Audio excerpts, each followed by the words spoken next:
Dog Training, coming at you guys for another Training Tuesday. But today we're actually going to talk about something a little bit different. Today we're not really going to be talking about training. We're going to be talking about something that I am pretty upset about right now. Pretty fired up about right now. And that is keeping your dog safe while you are running or hiking or walking with them. So for those of you who don't know, I'm a pretty big runner. I've run a couple marathons. I really enjoy it. It's something that I like to do almost every single day. And it's something that Barley really enjoys as well. I actually started running again when I adopted Barley because I had this crazy high energy border collie and I have been going to the gym a lot and swimming and doing all these other things to keep myself fit, and then I realized that it was really silly to spend a bunch of time at the gym exercising myself and then take Barley to the park and play fetch with him until he was tired. So instead we started running together and saving time. And I love running. And when we lived in Denver, that was great. That was super easy. We had probably literally thousands of amazing trails within an hour's drive of our house. We also had tens of miles of great trail systems literally out our back door along the Cherry Creek Trail, as well as a couple others right within Denver. And we certainly had a couple scary experiences with some off-leash dogs while we were in Denver. There were definitely times where there was an off-leash dog, a loose dog, something that made us nervous along our runs. And, you know, so I already had some tricks up my sleeve for keeping Barley safe while I was running. But, you know, it was never really that bad. I've never really had anything that really, really freaked me out while running in the US. And then in October of this year, or October of 2018, I guess now, it is now January 2019, we made it to Latin America for our road trip. So we were in Mexico for all of November and all of December, and then we took the first week of January to drive from the southern tip of Mexico all the way down to Costa Rica. So we drove through Belize, Guatemala, Honduras, and Nicaragua to make it to Costa Rica. And here we are. And almost every single run that we have had since leaving the US has been incredibly stressful. I thought that as a young, blonde, female, white runner in Latin America, having a 50-pound dog with me would make me feel safer. And what I have discovered is that I actually spend most of my runs worrying about Barley, not worrying about myself. And that is because dog owning culture here in Latin America seems to broadly be different. There definitely are some dogs here that are treated very similarly to how we treat our dogs in the US, but there are a lot more dogs that are kind of treated as traditional guard dogs, livestock guardian dogs, and just general farm dogs. Many of them live outdoors, most of them don't have collars, most of them are off-leash and unfenced pretty much all the time. They pretty much just do what they want. They're allowed to be dogs, and in a lot of ways, they're probably actually happier than the average American dog for that. They get to kind of just be dogs. And every dog that I've met so far in Latin America has been well socialized to people so far. That doesn't mean they're friendly, but they're comfortable with people being around. I haven't seen any dogs that are outwardly aggressive or overly fearful of people. A lot of them don't want to be touched, and if you move suddenly, they'll move away, but it's not like they're panicking if people come close. They're used to their lives that they have, and they're friendly with people. The situation is dramatically different though with Barley around. And that is probably just because they are street dogs or farm dogs, and having another dog moving through their turf is a really big deal to them, and that's totally natural, not surprising, but it is a big problem for our runs. So far in Latin America, I have not found many running trails or places where Barley and I can kind of run free of that. In Mexico City proper, we didn't run into a lot of aggressive dogs or off-leash dogs because it's so congested. Most dogs were kept indoors or at least behind fences. But the pollution there was really bad. When we were in La Paz, Baja California Sur, I was able to run along the Malecón, which is a beachfront boardwalk. That was really lovely. And I've had some good beach runs. When we were in Tamarindo, Costa Rica, I had a little 5-mile out and back along the beach that I could do, and I can do that almost every day. But as soon as I'm running anywhere rural, in particular there's just tons of aggressive dogs. And again, they're dog aggressive, not human aggressive. So as an example, today on our run, Barley and I headed out. We're getting him all situated. So we've got his rough wear, just front range harness, and a waist bungee leash, also from rough wear that we use for most of our runs. He also has the Omnijor Canicross setup for when we're actually asking him to pull and when we're actually racing together. But for most of our training runs where I'm training for a marathon, I actually don't want him to pull me because I don't want to get used to that because he's not allowed to pull me during my long races. As we're kind of fiddling with that, getting that situated, our neighbor called to us and said, hey, be careful, the dog up the hill killed a dog last month. Don't go up there. And I was like, okay, great. We were planning on going down the hill anyway because this road up the hill here is a dead end. So I wasn't going to run that way anyway. Maybe a quarter mile into our run, we get charged by a house that has, no joke, a German Shepherd, a Doberman, a Rottweiler, and a Cane Corso all behind the fence. That was scary, but Barley is kind of a pro at that. He's been my neutral dog and my demo dog when I've worked with aggressive dogs and reactive dogs, so he's really, really good at this sort of stuff. And he grabbed a stick for himself, and we played a bit of tug, and he was okay. But I couldn't help but thinking, geez, what if I was going by when they were pulling their car out and the gate was open? That could go really, really badly. We carry on. We see another little dog, just a little sausage dog, Chihuahua sort of mix, who knows, the Heinz 57 shelter special sort of thing, Costa Rican special, I suppose. And that dog didn't seem to really want to get too close to us, but he was really barking and looked like he was thinking about nipping at Barley's heels. So, I kicked a bit of gravel at him and he yipped and moved away. I didn't hit him, but clearly a lot of these dogs, I think have been taught to give people space by people chucking rocks, brandishing sticks, all that stuff that's pretty normal for these dogs. So a lot of what you just have to do, I've found, is just posture at them and they'll move away. Versus in the US, if you raise your arm like this at a dog, most of them think you're about to throw a ball. Here in Latin America, and I did this later on my run, I'll just raise my arm like this, and that often gets them to scatter because they think I'm about to throw a rock at them. So that's great, because I don't actually want to throw a rock at anyone's dogs. I love dogs, but also my dog is my top priority. And yeah, if your dog is off leash and running into the streets to come harass my dog, what am I going to do? I'm going to keep my dog safe. So whenever I can, I do things like brandishing something at them, kicking gravel, whatever. A lot of times just me turning and taking a couple steps towards those dogs is enough to back them off because they're more afraid of me than they are interested in aggressing towards Barley. Maybe another quarter mile later, we get we get chased by three, maybe 30 to 40 pound mutts that are farm dogs. One of them is clearly much more interested in following us than the other two. And I hit that dog in the face with a pretty hefty dose of Spray Shield. So, I'm not paid by Spray Shield to say this, but this stuff is amazing.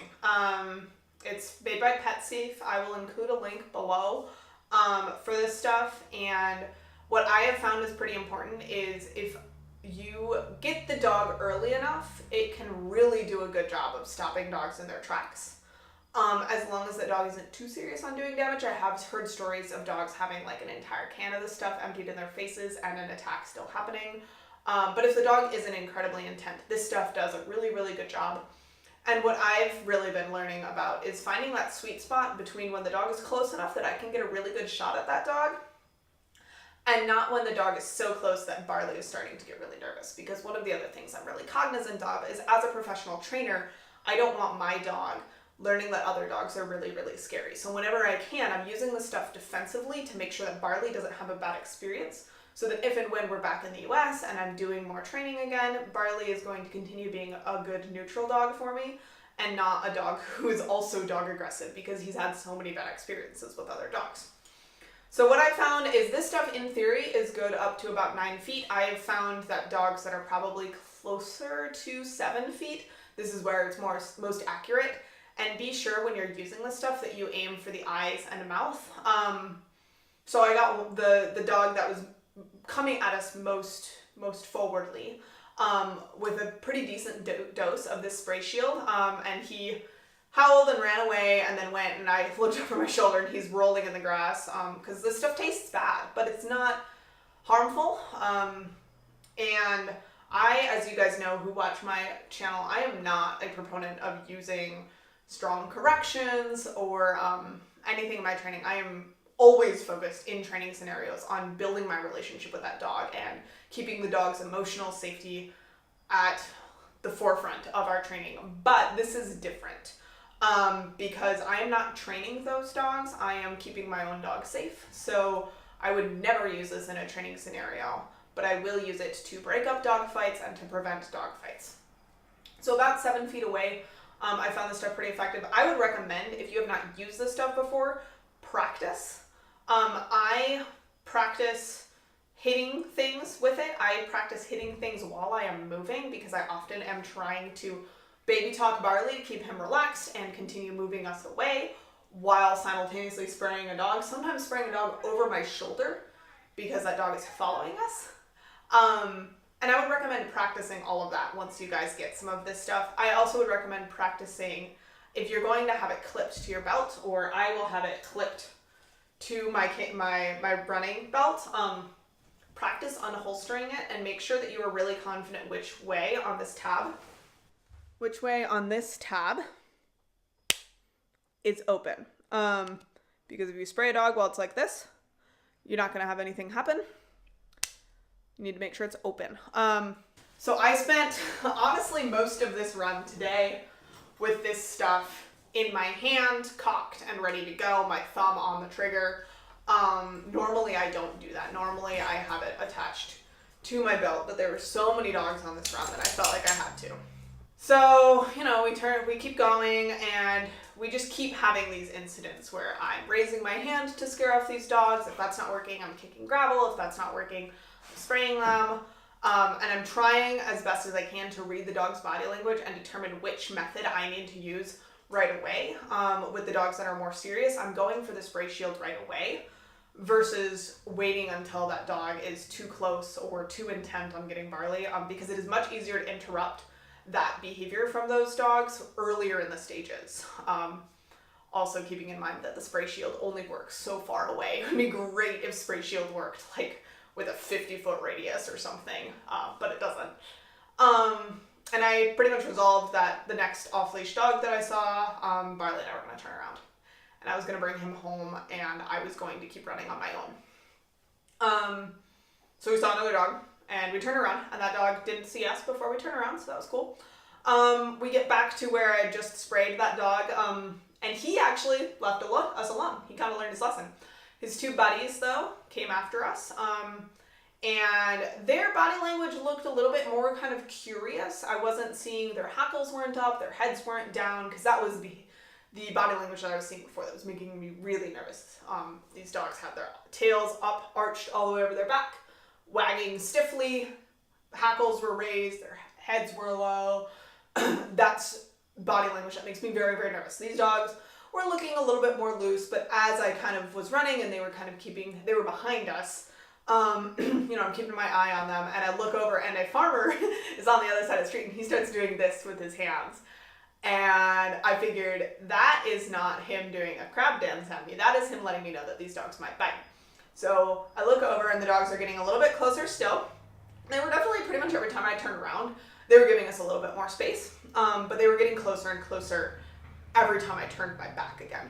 So I sprayed them, and then I look back at the farmer, and he kind of gives me this thumbs up, and I, wag the spray shield at him because this stuff is amazing. And again, I'm not getting paid to promote this stuff. I just truly, I've used both spray shield and pepper spray on off-leash dogs so far in Latin America, and I vastly prefer using the spray shield. It's got a better range. The pepper spray, when I used it, it blew back onto me, and I got pepper sprayed, and that sucked. I also got some residue on my hands when I sprayed it, and then later wiped sweat off my forehead, and then it trickled down into my eyes. It was terrible. I hated pepper spray. I've not had any problems with citronella, and honestly, I'm not 100% sure. If you've got a situation where citronella isn't working, I'm not sure whether or not pepper spray would work. Just my 2 cents, I'm not sure. I don't know how you would test that. you know, that'd be a pretty cruel experiment to set up. Anyway, so we sprayed that dog, keep going. Some dogs that ignored us the first time around come out and bark at us. This time, those dogs got sprayed. So in a 2-mile run with Barley, I sprayed no less than 3 off-leash dogs. I raised my hand as if to throw a rock at several more, and I kicked gravel at just one other. I was warned about one dog that had killed the dog last month, and I ran into one house that had 4 dogs that I have no doubt if they could get out, they would cause very serious damage, and probably, based on their behavior, did not look like the sort of dogs that Spray Shield was going to work on. So where I'm at right now is I'm not going to be running with Barley anymore where we currently are, unless I can drive us up to a trail somewhere in the mountains that is, you know, in like a national forest or something. Dogs aren't allowed in national parks in Costa Rica with good reason. I don't want Barley trying to tangle with a jaguar or scaring off any tapirs or anything. So it just kind of seems like Barley and I are going to be having to do a lot more nose work and a lot more trick training because it's not safe for me to run with him. And that sucks because, as I said, as a young woman in Latin America, I was really hoping to be able to use my dog as a deterrent to keep me safe while I was running, and what it's turned into is I actually have to spend my runs keeping my dog safe. So what I'm going to do to ensure that I'm keeping myself safe, given that I can't run with my dog, is obviously I'm going to run during the daytime. I was already doing that. I try to run in the mornings, but if I don't get up early enough, and I do have to work, so if I don't get up early enough to run before work, I've been taking off for my runs around 4 p.m. when it's kind of cooling off, but it's not dark yet. I've been doing my runs then. It's about 6:30, and as you can see behind me, it's pitch black. The other thing I'm doing is I always run with my phone, and I do have service in Latin America. I've got T-Mobile, and they've got me covered. And then the other thing that I have is this guy. This is called a Run Angel. I've not tested this thing yet, but what it is it's just a little band. You wear it kind of like a watch. So I have an awesome dual watch stand going on right now. Just like this.